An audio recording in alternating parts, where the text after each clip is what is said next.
की आवाज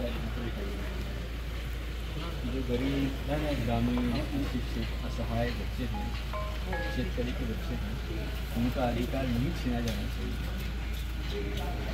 इसके लिए हम लोगों ने ये आंदोलन खड़ा किया है और मैं नहीं करने वाला, वो महावीर स्वामी स्वयं करने वाला है।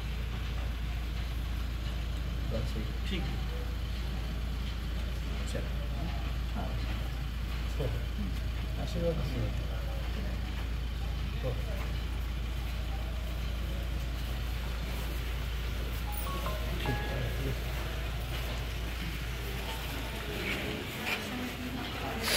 प्रामुख्याने प्रकाश आंबेडकर जैन आचार्यांना भेटायला आले होते आणि त्याचबरोबर जैन समाजात जो आत्ता प्रश्न खूप मोठा चालला एचएनडीचा, तो प्रश्न खूप गंभीर आहे। त्यामध्ये त्यांची पत्रकार परिषद झाली, त्यामध्ये त्यांनी सांगितलं त्यांचं जे मत आहे ते पण बघू शकताय, ते आता चाललेत। पत्रकार परिषद झाली, त्यांना जे भाष्य करायचं होतं त्यांनी ते केलं।